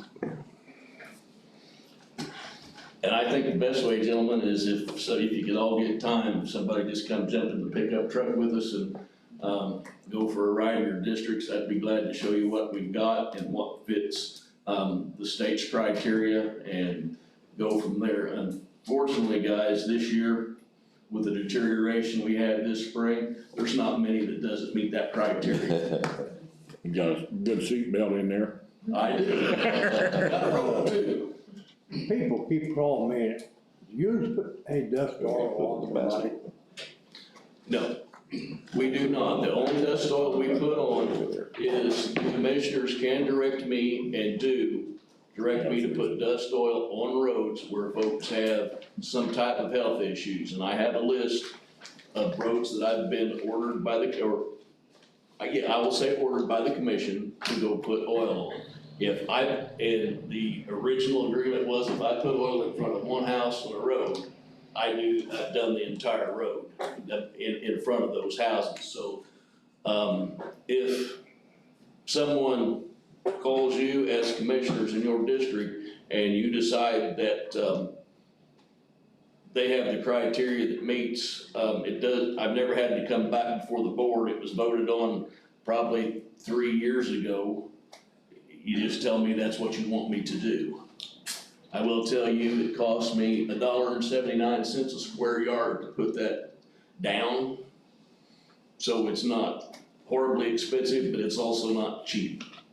Is there a company you know of that does that? No, I do know that Tucker Paving has a distributor truck here locally. Waylon has done some work for us. I don't know if he puts dust oil down, but he does have a distributor truck, so that could be a, avenue. Now, the one thing I will state, commissioners, and needs to be known by the folks, if they put dust oil down, what I've discovered over the years, there'd be a sign on "Do Not Grade." Well, once you put oil on, sometimes that road gets really good and almost looks like asphalt, and sometimes that road potholes. If they do that and we come up with a solution where people do pay to have that put down on the road, the citizen still needs to realize the road belongs to Owen County. Right. And we have to be able to maintain it. Have we normally waited till June when things start drying out to do dust control? And the reason I'm saying this, Greg, is I had a gentleman call me today and wouldn't know when we was gonna do dust control on his road, and it rained 2 inches last night. I'm not really sure where that. Well, actually, gentlemen, the one thing I will tell you is absolutely nothing sticks to dust. So I tend to put down oil after it rains, but not after a 2-inch rain. This is, we do usually put it down, we looked last year, we put it down in June. But after a nice shower is the best time to put it down, and that way, it actually has something to stick to. But I wouldn't have put it down after a 2-inch rain. In fact, the way it's been raining, I would probably give it a week. That being said, it's an emulsion, so it's water-based. It is a petroleum product, but water-based, so it has to evaporate to work too. I let him know that we weren't gonna come out and do it. Right, and that, I would wonder if it was a road that we had put it on before. It is Fertag, and we did it last year, year before. Another thing, real quick, and we'll move on We do from have this. some of them done. We kind of put this into a medical category. People that had asthma problems, things like that, is kind of what we've tried to gear this to. Obviously, 45–50% of our roads in the county are gravel. Yeah. So we can't just go out and do this to every gravel road, it's all we'd be getting done. So just some kind of guideline for your district. That's the reason it comes directly from the commission. I don't make that decision. When you guys say go, I do. What, the state, when they chip and seal, okay, after it's all done, run on, what kind of oil is that, the real black they put on? After they're done, with the chip and the seal, the top coat is, it's called AEPE. We use that on, what we chip and seal or what we fog seal over the top of, in our, millings roads. But we do use it, it's pretty expensive because it is an oil that has to penetrate, and off the top of my head, compared to the other square yard, it's over $3 a square yard to get that because it has a penetrating process that it does. Now, we have considered calcium chloride. I do have a water truck. I do use it, for other, but, you know, we use it to haul water to the roller. I also use it to haul water for compaction. And we've considered the calcium chloride down on the roads too, in place of the emulsion. But I need an 8,000 gallon storage tank. And we just haven't done that yet. Yeah, I don't know if I'm a big fan of that either. I know it compacts the road, but the first time somebody gets all that on their car and they're gonna tell us that their frame rusted them too because we put calcium chloride on their road. That's correct. Actually, the emulsion, we get a lot of people call in and they'll drive through it, but with some Dawn dish soap, it'll wipe right off of the vehicle. Yeah, I had some of that problem last year, if I'm not mistaken. Outstanding. I have nothing else. How about you guys? Nope. Greg, you can put me down while we're here for next Wednesday. I'll be out and we'll go pick some roads, okay? Sounds good. Dakota, is Anderson Road open yet? Is that Anderson? Is it open? I couldn't put you or Dale on any date next week, could I? Could you give me a half a day anytime next week? Probably, till rain. Okay. What day, tell me, How about Tuesday? okay. What, morning or evening? I'd rather do, anytime after I get the guys out, so anytime after 8 o'clock, I'd like to. Okay, Tuesday, 8 o'clock. Yep. Got me for Thursday? We'll just get it over with. I'll see you Wednesday at 9. All right. The 26th, yeah. Make mine 9 too. Guys, thanks a lot. Appreciate everything you're doing out there. All right, next on the agenda, the roster volunteer insurance coverage for the health department. Discussion here for John. He's been out for some time. And we're using some outside sources for inspections, so on and so forth. And we just want to make sure that we've got the county covered liability wise. We know who these individuals are, and we don't have anything that comes back and bites us later on. And we appreciate all the help that these individuals are doing for us. Jim, do you wanna step in here just a little bit? You got anything that you wanna add to it? We did talk to John Parmalee a month ago, basically talked about some waivers and different things, but do we have a roster somewhere? He said the process was for the commissioners to approve a volunteer roster that would put liability up to $15,000.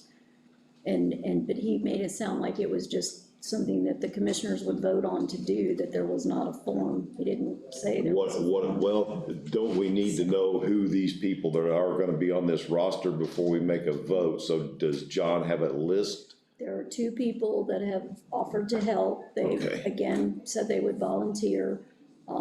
They are Bill Roberts and Dave Goss. And he has not had to use either one of them yet, because of all the rain and into springtime, there's not any systems, and he's only using them for the field work to go out and do the backfills. Okay. Then I have no problem making a motion voting on these two individuals. We probably ought to get something down. Three, wouldn't there be? Bill Roberts, Dave Goss, and who else did you say? Just two. Who was the plumber or whatever? He's the insurance man. He's a liability insurance, yeah, yeah. We can go ahead and vote on that tonight, but I think we probably in best interest have a list, actual list that we sign off on. That way we're covering everything. You guys good with that? I mean, Jim, don't you think we should at least have it down a list that we sign off on? John will just ask for the list of names, but yeah. Right. That way everything's square and there's nothing, nobody's gonna come back and bite us later on. So, I'll make a motion that we approve the volunteer roster list of Bill Roberts and Dave Goss to do field inspections in John's absence, John Reeves' absence. Let me get that correct. I second that motion. All right, I have a motion made by myself, second by Bob. All in favor? Aye. Aye, 3-0.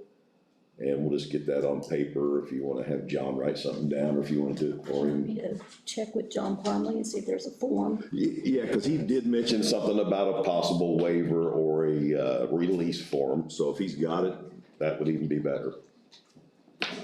Okay, moving on, COVID resolutions. Okay, all right, commissioners, we got 3 resolutions, 2 are short, 1 is not short. So we have 12, 13, and 14, a little bit of background on these.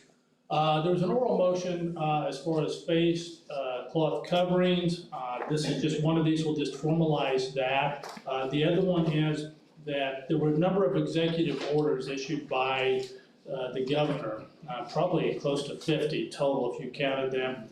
There are still executive orders that are in place. So 2021, number 14, is just a resolution for Owen County, the courthouse, to be in compliance with the executive order. It concerns itself on workplace sanitation, continuation of the drop boxes. This clarifies there would still be security, of course, in the courthouse. So we'll start with number 2021-12. This is simply repealing the old resolution of 2044. So this was the one that was passed that had the screening, that had the color codes, all of those things. This is just a simple repeal. So this is resolution number 2021, number 12.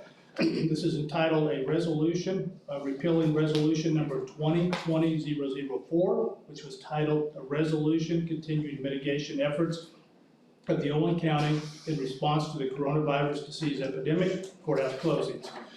Whereas, under Indiana Code 362222, the Board of Commissioners has designated the county executive for purposes of conducting the county business. And whereas on April 29th of 2021, Indiana Governor Eric J. Holcomb issued Executive Order 2112 for the continuation of modified county-based measures and restrictions based on the impact and spread of the coronavirus COVID-19. Whereas a vaccine or drug for COVID-19 is now readily available, and whereas on May 4th of 2021, both the number of new cases reported and the 7-day average of new cases in Owen County was 3. Now therefore Be it resolved by the Board of Commissioners of Owen County of Indiana, Section 1 repealed. Resolution number 2020-0044, titled Resolution Continuing Mitigation Efforts of Owen County in Response to the Coronavirus Disease Epidemic Courthouse Closing, is hereby repealed. This resolution will be full force and effect immediately upon its adoption and publication by law. Passed and adopted by the Board of Commissioners of Owen County, State of Indiana, a regular meeting held on the 17th day of May, 2021. Owen County Board of Commissioners, Gary Bird, President, Robert Curry, Vice President, Dale DuBois, Commissioner, and attested by Sheila Reeves, Auditor. You want a motion on each and every one of these separate? Just make it clean. Yep. Motion and vote. Do I hear a motion to approve resolution number 2021-12? I'll make that motion. Second. I have a motion by Dale, seconded by Bob. All in favor? Aye. All right, Jim. Okay, and now this is 2021, this is 13, this is concerning cloth face coverings in the courthouse. Essence of this resolution is those who want to continue to wear a cloth face covering, more than welcome to do that, or face shields. There is no requirement of that. In the other county offices, Health Department, EMA, Sheriff's Department, they are still allowed to have their own protocols. So for example, if there was a jail and requirement to continue to wear the cloth, the jail would make that determination. Also, Indiana Supreme Court has administrative rules for the court. It would be possible to come into the courthouse. You do not have to wear a mask, but when you go into the court, the judges would have authority as far as a case or jury selection, so there could still be rules inside of the actual courtrooms. This is resolution number 2021-13, a resolution repealing resolution 2020-0043, titled A Resolution Continuing Mitigation Efforts of Owen County in Response to the Coronavirus Epidemic, entitled Cloth Face Coverings. Whereas, effective April 6, 2021, Indiana Executive Order 2109, issued by Indiana Governor Eric J. Colquhoun, modified the mandatory wearing of face coverings in a public location. Whereas, a drug or vaccine for COVID-19 is readily available, and whereas, on May 4th of 2021, both the new cases reported and the 7-day average of new cases in Owen County was 3. Now therefore, be it resolved by the Board of Commissioners of Owen County of Indiana the following. Section 1 repealed. Resolution number 2020-0043, titled A Resolution Continuing Mitigation Efforts of Owen County in Response to the Coronavirus Disease Epidemic, Cloth Face Covering, is hereby repealed. Section 2, Voluntary Use of Cloth Face Covering. A, all Owen County employees, vendors, and members of the general public are permitted to wear a cloth face covering or face shield inside of the Owen County Courthouse, but they are not required to do so. B, the applicability of wearing cloth face coverings by employees and members of the general public at the Health Department, Probation Office, EMA, EMS, Sheriff's Department and Jail, 911 Communications Center, Extension Office, and the Highway Department will be determined according to their own internal department protocols. Section C, the Indiana Supreme Court has issued administrative rules governing protocols for Indiana courts. The judges of Owen County courts shall determine and enforce protocols concerning the wearing of face coverings within the Owen County courtrooms. This resolution shall be in full force and in effect immediately upon its adoption and publication by law, passed and adopted by the Board of Commissioners of Owen County, State of Indiana, regular meeting held on May 17th of 2021. Owen County Board of Commissioners, Gary Bird, President, Robert Curry, Vice President, Dale DuBois, Commissioner, and Sheila Reeves, Auditor. Thank you, Jim. Take a little breather before you read the next one. And Commissioner DuBois, you need to put in your name Dale. That you just have your last name is DuBois, so you want to add in Dale there. And written that in. Do I hear a motion to approve resolution number 2021-13? This is a resolution repealing resolution number 2020-0043. Do I hear a motion? I make a motion that we accept 2021-13 resolution. I'll second. I have a motion by Bob, a second by Dale. All in favor? Aye. Aye. 3-0. Okay, Commissioners, this last one is 2021-14. You have repealed the old resolution for governing actions within the courthouse. There are still executive orders, there still is COVID-19 protocols. This resolution just establishes the same areas as far as personal hygiene, workplace sanitation, security screening, just in the fact that there will still be screening to come in. There will not be temperature checks, nor required face mask. Anyone that is ill should leave, that comes into a public building, or the sheriff could escort them out. The Dropboxes will still be in place, so those stay in place. So, 43 has been repealed, so this is the new resolution to establish the guidelines for the Owen County Courthouse. Resolution number 2021, number 14. The resolution continuing mitigation efforts in Owen County in response to the coronavirus disease epidemic courthouse procedures. Whereas Indiana Code 362222, the Board of Commissioners has designated the county executive for purposes of conducting the county business. Whereas on April 29th of 2021, Indiana Governor Eric J. Holcomb issued Executive Order 2112 for the continuation of modified county-based measures and restrictions based upon the impact and spread of the coronavirus disease, COVID-19. Whereas a vaccine for COVID-19 is now readily available. Now, therefore, be it resolved by the Board of Commissioners of Owen County, Indiana, the following. Section 1, priority. The health, safety, and well-being of the citizens of Owen County and our county employees, staff, and officials is the highest priority. It is the policy of Owen County to take all necessary and proper measures to achieve this priority while simultaneously ensuring the continuity of the essential functions entrusted to the Owen County government. Section 2, personal hygiene and workplace sanitation. The Owen County Health Department has requested the following procedures be implemented. 1, employees shall wash their hands frequently and thoroughly while in the workplace. Where soap and water are not immediately available, the county will provide hand sanitizer or alcohol-based rubs containing at least 60% alcohol. 2, employees shall practice respiratory safety and etiquette, coughing and sneezing into sleeve, elbow, and tissue. 3, all employees shall still comply with social distancing requirements established by the CDC, including maintaining 6-foot social distancing for employees and members of the general public. All employees are encouraged to stay in their workplaces and limit wandering to limit possible cross-contamination.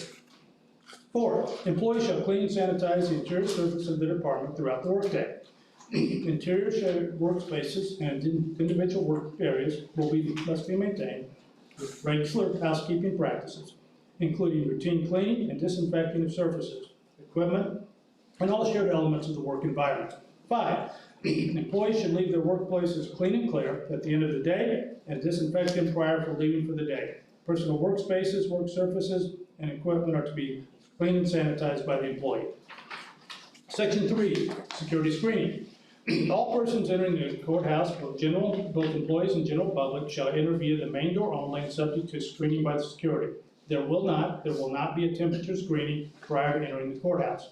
The screening process will be required for after-hours public meetings in the courthouse, such as the Owen County Council, Owen County Board of Commissioners, BZA, and Plan Commission. C, the Owen County Health Department will continue to provide training information to the Owen County Sheriff's Department as to mitigation techniques and screening of people that display symptoms of illness, flu, or other sickness. No person shall be permitted to enter or remain in the courthouse that displays symptoms of illness, flu, or other sickness. D, the Owen County Sheriff or his deputy shall have the authority to police and enforce these requirements and remove any member of the general public, county employee, elected official who displays symptoms of illness, flu, or other sickness. Section 4, illness. The Owen County Health Department has made the following recommendations for Owen County employees presenting symptoms of illness. If an employee is sick, they should stay home. Employees who come to work and show symptoms of illness will be isolated and sent home. A county employee that reports COVID-19 related symptoms should be referred to a COVID testing site. An employee that has been swabbed for COVID should remain in isolation pending the results. It is highly recommended the employee prepare a record of contact recall for the previous 24 hours. 3, upon a confirmed positive COVID-19, the Owen County Health Department will immediately issue protocols as dictated by the Indiana State Department of Health. 4, upon confirmation that a county employee at the Sheriff's Department, Jail, EMS, 911, Communication Center, Probation Department, EMA, Health Department, Extension Office, or Highway test positive for COVID-19, these respective departments shall implement their internal protocols. Section 5, Dropbox. The Owen County government offices will conduct Owen County business on a daily basis. 2 Dropboxes will be available for the public that do not require face-to-face transactions.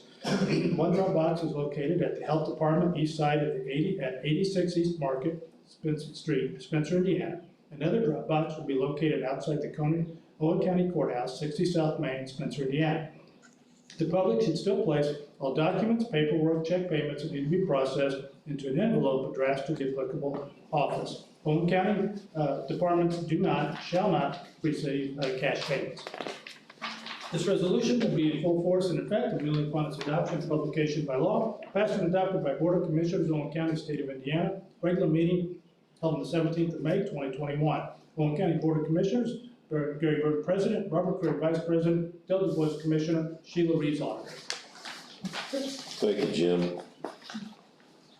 All right, gentlemen, do I hear a motion to approve resolution number 2021-14? I made my motion that we accept resolution 2021-14. I'll second it. I have a motion by Bob, seconded by Dale. All in favor? Aye. Sheila, as clerk of the commissioners, I would ask you to please make a copy for each department. There's things in here that need to be seen by the employees. So if we could get each one, department and the security guards, because they're constantly asking me to have this, so if you could do that, we'd appreciate it.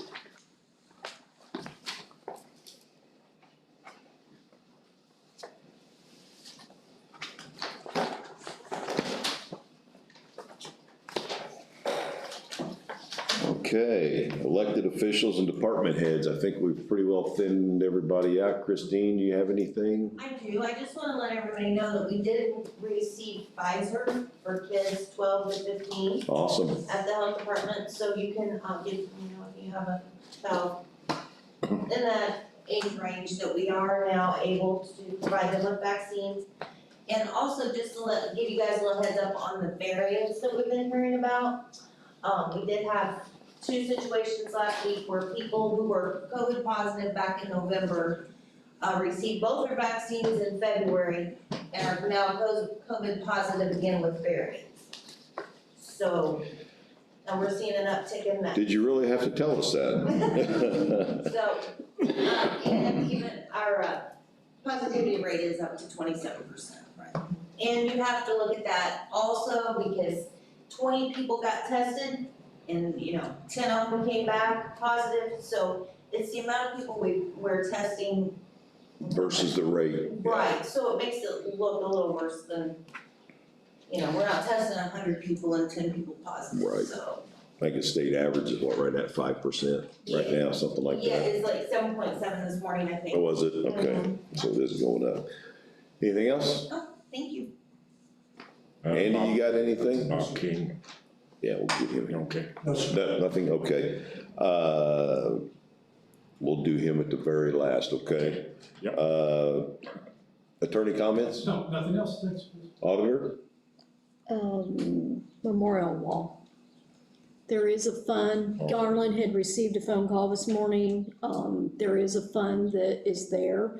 It's selecting an individual, we do have the name of the gentleman that did it in 2019, requesting permission to go ahead for Garland to get a hold of him. He called me on this today, and I appreciate it. I was gonna ask Andy before we got out of here. I have no idea who has attached those to the wall. That's somebody that I'm not familiar with. Do you know who that? Sam. Joe Riffle. Joe Riffle, okay. I knew that they were mortared in, I just didn't know who was doing it, and I think that he's got 2 or 3 plaques to put up. Did Okay. you get his number, Sam? Yeah, and I'm sorry. If you could just get that to Garland, because I told him to make that call and set that up. There should still be the perpetual fund. There's a fund. Okay. Our biggest concern was none of us knew who was putting them up, so it's kind of escaped everybody, but, so we've got that. Thank you, Sam. I'm not sure how much it's gonna cost, as far as what is in the fund. I mean, if it's gonna be more than that, I'll have him get a hold of you, so you're wanting to get a bid first. Right, he needs to get a quote, or once you get Garland that number, tell him to call me and then we'll discuss it. Probably won't be that bad. But I was a total loss, I had no idea who we'd used in years. Joe Ripple's pretty honest. 17,000 in the fund. Oh, there's plenty in there then, okay. Okay, anything else, Sheila? Timesheets. I talked a little bit about Jim. There's, Don McElroy's office has an excellent timesheet, and it's time in, time out. Very simple, keeps track of vacation, personal, and comp time, and just asking permission to switch. I know early on in the year, they were working on one. It was very involved, and again, I talked with Jim, because right now, you just go across paper and put 7777, and there's not a real in and out, so we will be transitioning if that. And with that point, Jim and I had talked about that with some type of resolution to deal with that. So if I could get a copy of the sheet, I could prepare a personnel policy resolution and have that ready for our first June meeting. Okay. This is, Andy, just so you're aware here, what we're trying to do is get something on paper to say that if you falsify this information, regardless of your position, you could be removed, until we get some type of time management in place, okay? It's running straight off their personal computer at work. So just give you a heads up. But yeah, thanks for them doing that, because that last one was kind of not so good. Anything else? Commissioner comments, and Bob, I'll go ahead and let you take care of it. Well, I had Bob King come to me wanting to cut hay on the old county dump on 43. He lives right across Johnson Road. And I think Bob is here and explained what he wants to do and everything else. I don't think we have this under contract or anything. I think the highway department mows it, doesn't it? So if we do this, then you won't have to mow it. That would be correct. We didn't figure you'd complain. My name's Bob Keene. I live at 4177 State Road 43, across the highway from the county-owned property that is the old landfill or the old dump. There's 2 small fields on that piece of property that I've not measured or anything, but I'm guessing there are 15 acres or left combined. County currently send county highway at least once or twice a year, sends tractors and bush hogs out there and mows those 2 fields. I'd like to cut them for hay. It'd be a cost benefit to the county because they wouldn't be paying wages, fuel, or equipment for doing that, and it would benefit my goats. The only thing we have on it is we need a contract with you to take us off all liability and everything while you're doing this. And that's all we need, just contract with you, so stating if you want to draw it up or. I've got 2 that we've done. If June the 7th would work for everyone, I could have that contract ready. Bob, if you don't mind, is it Robert or what would be? Robert Keene, Kean. Kean, Robert. But I could have that drawn up, and if we could do that in a public meeting on the 7th, and then you could sign it right here, but they could approve it on the 7th. Sounds great. You? Not a problem, Bob, as long as we get it all on paper, we're good. And Great. the only thing I need to say is, and I know Bob, he'll take care of it, but, we just have to make sure it's cut one time a year, to stay compliant with. I will comply, my intentions would be, if the hay is actually cut twice a year, I'll assume the responsibility of performing the maintenance around the fields, seeing that they're mowed, cleaned, trash picked up, those sort of things. Outstanding. And again, as Jim said, we have a couple agreements throughout the county doing the same thing, so. What I expected. Yeah, we're more than happy to let this happen as long as we got it all legal, so. Sounds great. So you would want me to return to the meeting on the 7th? On the 7th, I could have it ready, and. We'll put you top of the agenda so you don't have to sit here for an hour and a half. Not a problem. I appreciate your time and consideration. Thank you, Bob. Thank you, Bob. Great. Anything else, Bob? No. Dale, you have anything? No. All right. I have nothing myself. Be nice to get home in a decent hour. Sheila's got one other thing here. Jim had sent an email earlier about needing something for the landfill or for the old P-Bird.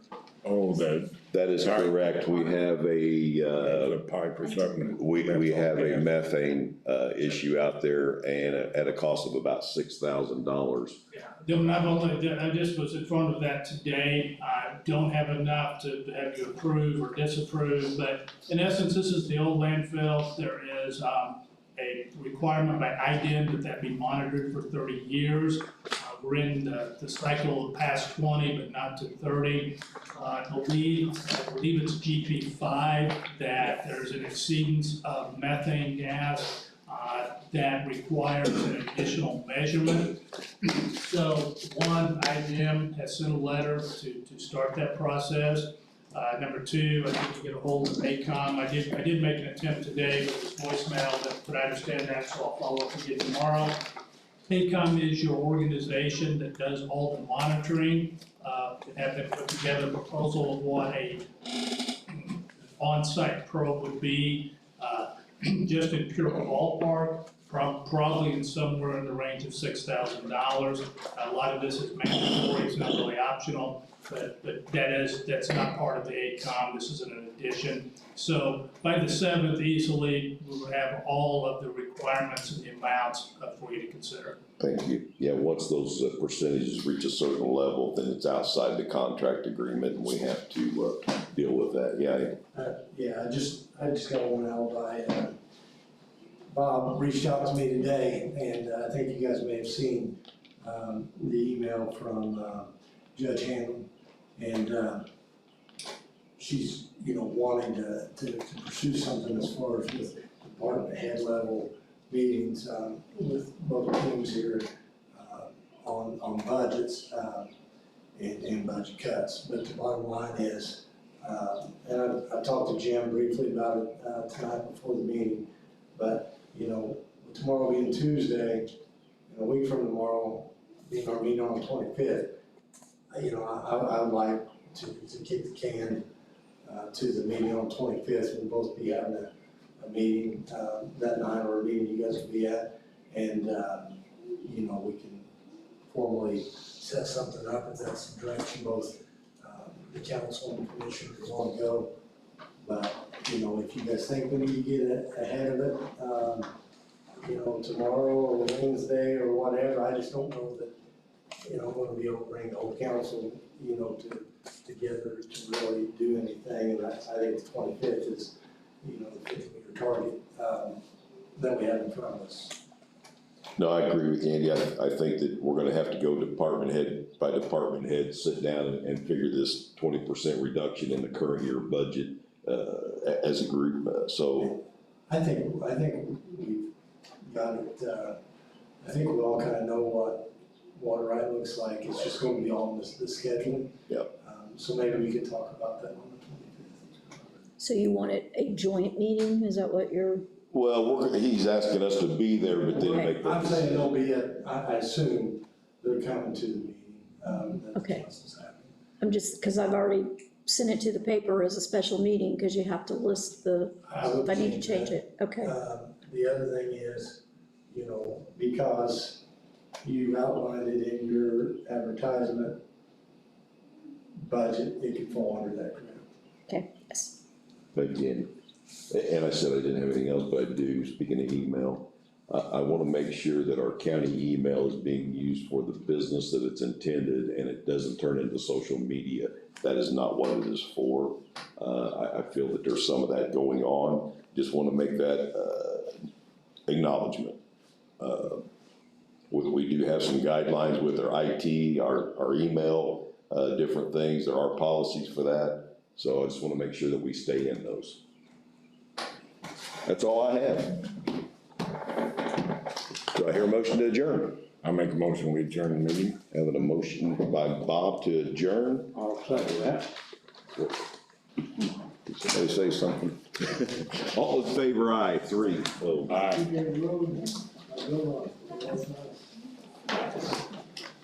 You now have a new Guardian contract. I'm gonna go through this book pick that one out. Was that mine?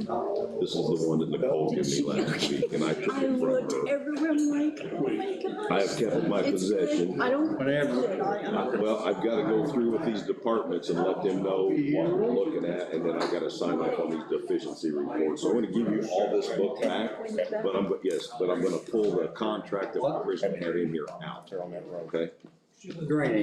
Drainage problem out there on the highway. They're on, Mount Carmel Road.